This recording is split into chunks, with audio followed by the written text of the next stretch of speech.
భూమి ఇది భగవంతుడి సృష్టి, పంచభూతాలలో ఒకటి. ఆ పరమాత్ముడి ప్రకృతి సృష్టి పరంపరలో భాగంగా పృథ్వీ వ్యాపస్తేజో వాయురాకాశాత్ అన్న ఆర్యోక్తిని అనుసరించి ఆ పంచభూతాల పరస్పర సమన్వయ పరిణామ ప్రక్రియలో భాగంగా ఈ విశ్వాంతరమంతయు కూడా 3 వంతుల నీరు, 1 వంతు మాత్రమే భూమి ఏర్పడింది. ఈ భూమిలో కూడా మంచు పర్వతాలు, ఎడారులు, దండకారణ్యాలు, కీకారణ్యాలు, అభయారణ్యాలు, కొండలు, గుట్టలు, లోయలు ఇవన్నీ పోగా నివాసయోగ్యమైనటువంటి స్థలం కేవలం 12 నుంచి 15% మాత్రమే.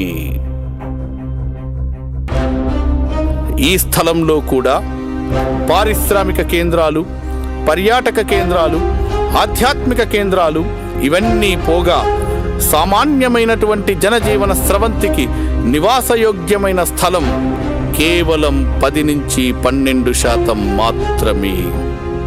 ఇంత తక్కువగా భూమి ఉన్నది కాబట్టి గతంలో రాజ్యాల మధ్య యుద్ధాలు జరిగినా, ఎందరో రాజులు నేల కొరిగినా, మరెందరో రాజులు కీర్తి శిఖరాలను అందుకున్నా, నేడు దేశాల మధ్య వాగ్యుద్ధాలు జరుగుతున్నా, ప్రచ్ఛన్న యుద్ధాలు జరుగుతున్నా, ప్రత్యక్ష యుద్ధ వాతావరణం నెలకొన్నా అది కేవలం భూమి కోసం మాత్రమే.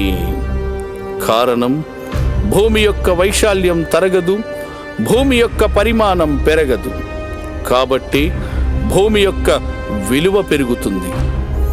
ఈ వాస్తవాన్ని గమనించి, ఈ ధర్మ సూక్ష్మాన్ని గ్రహించి గతంలో ఎందరో పెద్ద మనుషులు తాము పొదుపు చేసిన మొత్తాలను భూమి మీద మదుపులుగా మార్చుకొని, భూమి మీద తమ పెట్టుబడులను పెంచుకొని తాము అత్యంత శ్రీమంతులుగా పరిగణింపబడి తమ భావితరాలను ఆగర్భ శ్రీమంతులుగా తీర్చిదిద్దారు.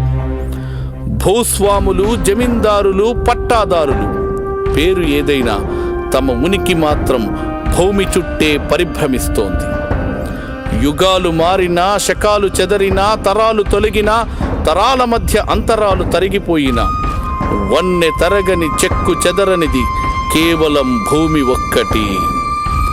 భూలభ్యత తీవ్రత ఎంత పెరిగినప్పటికీ కూడా ఉత్పత్తి పెంచుకోవటానికి వీలు లేనటువంటి, సరఫరా పెంచుకోవటానికి వీలు పడనటువంటిది కేవలం భూమి ఒక్కటి. నేడు అపర కుబేరులుగా పరిగణింపబడుతున్న వారందరూ కూడా వారి వారి ఆస్తుల ఆధారంగా తమ స్థానాలను నిర్ణయించినప్పుడు అందులో ప్రధానమైనటువంటి భూమికను పోషించింది కేవలం భూమి మాత్రమే. సరిగ్గా 25 సంవత్సరాల క్రితం కేవలం 50,000 రూపాయల నుండి 1,00,000 రూపాయల మొత్తం పెట్టుబడి పెడితే 100 గజాల నుండి 200 గజాల వరకు ఇంటి స్థలం మన సొంతమయ్యేది. కానీ నేడు అదే భూమి 1 గజం విలువ 50,000 రూపాయల నుండి 1,00,000 రూపాయల వరకు పెరిగింది. ఈ 25 సంవత్సరాల కాలంలో ఎన్నో రాజకీయ అస్థిరత పరిస్థితులు ఏర్పడినా, ఎన్నో రాజకీయ ఒడిదుడుకులు ఎదురైనా, ఇటు కేంద్రంలోనూ అటు రాష్ట్రాలలోనూ ప్రభుత్వాలు మారినా, మంత్రులు మారినా, ముఖ్యమంత్రులు మారినా, ప్రధానమంత్రులు మారినా, ఉద్యమాలు ఉవ్వెత్తున ఎగిసిపడినా, రాష్ట్ర విభజన జరిగినా, ముఖ్యమైన నాయకులు ఎందరో గతించినా, కొత్త నాయకులు ఎందరో వెలుగులోకి వచ్చినా, పాత నోట్లు రద్దయినా, కొత్త నోట్లు చలామణి అవుతూ ఉన్నా, షేర్ మార్కెట్ అతలాకుతలమైన, తీవ్ర వ్యాధుల వలన ప్రపంచం మొత్తం అస్తవ్యస్తమైన, యావత్తు ఆర్థిక వ్యవస్థ ఒక్క కుదుపునకు గురి అయినా వన్నె తరగకుండా, చెక్కు చెదరకుండా, దినదిన ప్రవర్ధమానమై ఇంతింతై ఒటుడింతై అన్న చందాన రోజు రోజుకి అంతకంతకు తన విలువను పెంచుకుంటుంది కేవలం భూమి మాత్రమే. అందుకే ఆలోచించండి, ఆలోచించి తెలివైన నిర్ణయం తీసుకోండి. భూమి మీద పెట్టుబడి పెట్టండి.